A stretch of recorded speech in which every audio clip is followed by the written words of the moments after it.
사랑하는 보광중앙교회 성도 여러분, 오늘도 은총을 크게 입은 자들답게 두려워하지 마시고 한날을 힘있게 출발하시기를 바랍니다.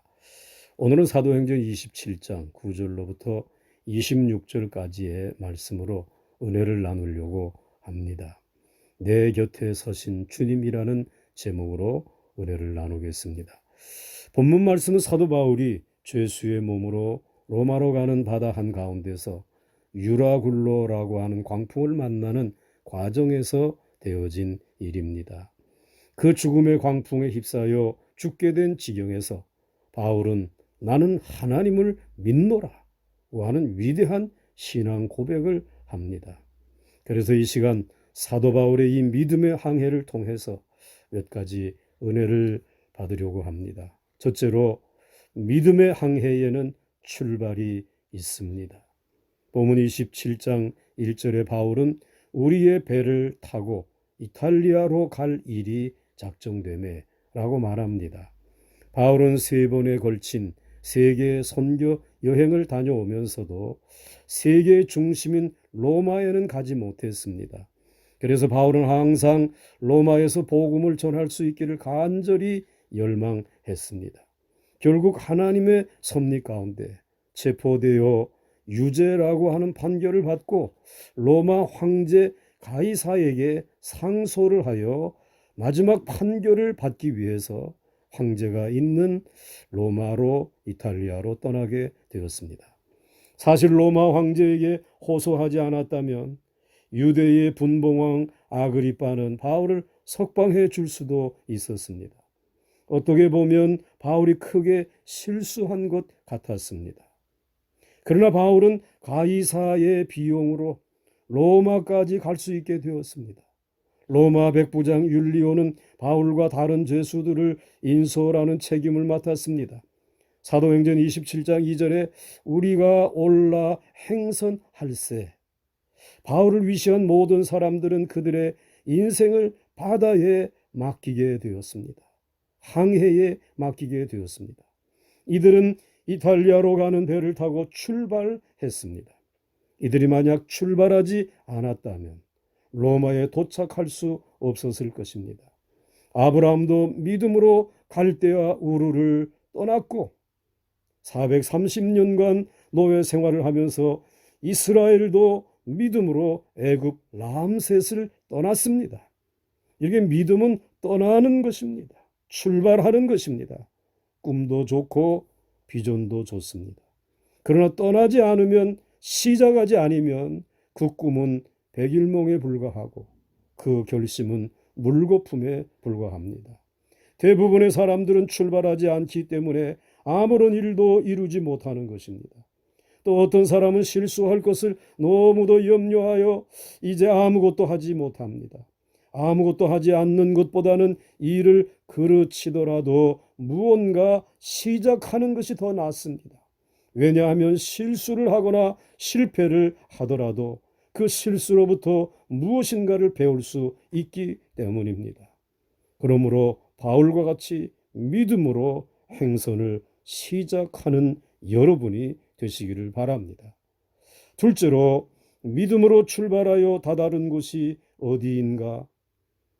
사도행전 27장은 사도 바울을 위시한 276명의 승객이 탄 배의 항해를 자세히 기록하고 있습니다.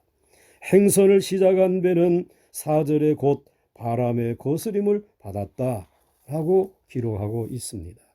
그러나 바람의 거스림 속에서도 미항이라고 하는 항구에까지 잘 도착했습니다.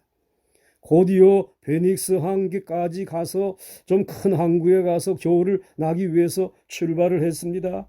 어찌된 영문인지 이전에 13절에 보니까 남풍이 순하게 불어왔다고 기록하고 있습니다. 아주 항해하기에 적절한 바람이었습니다. 그런데 14절에서부터 곧이어 얼마 못 되어서 유라굴로라고 하는 광풍이 대작하니 라고 하였습니다. 18절에서는 무리가 풍랑으로 심히 애쓰다가 20절에서는 여러 날 동안 해와 별이 보이지 아니하고 20절에서는 큰 풍랑이 그대로 있음에 구원의 여망이 다 없어졌다. 사랑하는 성도 여러분, 믿음으로 출발해서 도달한 곳이 바로 여기입니다. 믿음으로 출발하면 흔히 낙원이나 유토피아에 도착할 줄로 기대하는데 그렇지 않았습니다. 결국 구원의 여망조차도 없는 절망의 바다 한복판에 서게 되었습니다. 아브라함을 보십시오. 갈대아 우르를 믿음으로 떠나 도착한 곳이 어디였습니까? 가뭄이 들고 흉년으로 가득한 땅이었습니다. 이스라엘 백성은 어떻습니까? 애굽의 나일강을 떠나 홍해 바다를 건너 다다른 곳이 40여 년이나 헤매이어야 할 광야이었습니다. 혹시 성도 여러분 가운데 믿음을 갖고 출발하였으나 결국 다다른 곳이 구원의 여망이 보이지 않는 절망의 바다 한가운데에서 광풍에 시달리는 분이 계십니까? 여러분의 믿음이 잘못된 것이 아닙니다. 여러분이 믿음을 소유했기 때문에 닥쳐온 광풍입니다. 여기서 멈추지 마시기 바랍니다. 바울은 이 광풍 속에서 어떻게 하였습니까? 선장과 선원들이 당하여 염려할 때에 바울은 믿음으로 출발한 사람답게 이 곤경을 하나님께 기도로 말씀드렸습니다. 바울은 배의 밑창에서 기도의 엔진을 돌렸습니다. 우리도 문제가 찾아올 때에 하나님께 기도하는 시간을 가져야 합니다.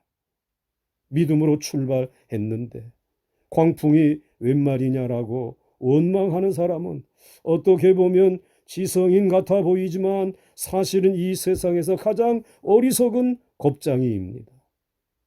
이때 원망 없이 묵묵히 기도하는 사람이 사실은 무명한 자 같으나 유명한 자요, 죽은 자 같으나 살아난 자요, 징계를 받은 자 같으나 죽임을 당치 아니한 자요, 근심하는 자 같으나 항상 기뻐하는 자요, 가난한 자 같으나 많은 사람을 부욕해 한 자요, 아무것도 없는 자 같으나 모든 것을 가진 자입니다. 여러분이 이러한 사람들이 되시기를 바랍니다. 끝으로 믿음으로 기도하고 나온 후에 바울의 태도를 살펴보십시다. 276명의 승객 가운데 오직 한 사람만 기도하였습니다. 그는 바울입니다. 그는 밤을 새워 기도한 후에 나와서 소리를 지릅니다. 본문 25절에 그러므로 여러분이요 안심하라, 나는 내게 말씀하신 그대로 되리라고 하나님을 믿노라. 한마디로 요약하면 나는 하나님을 믿노라입니다. 많은 사람이 기도하는 모임에 참석해서 나는 하나님을 믿노라 라고 말하기는 쉽습니다. 그러나 아무도 기도하지 않고 이렇게 광풍이 대적할 때에 이렇게 고백하기는 쉽지 않습니다. 구원의 여망이 없는 그곳에서 나는 하나님을 믿노라고 말해야 참된 믿음입니다. 하나님은 불가능한 일의 전문가입니다. 하나님은 아무도 할 수 없는 그 일을 하실 수 있습니다. 여러분의 믿음의 양이 많고 적은 것이 문제가 아니라 여러분이 믿는 믿음의 대상이 누구인지를 아는 것이 중요합니다.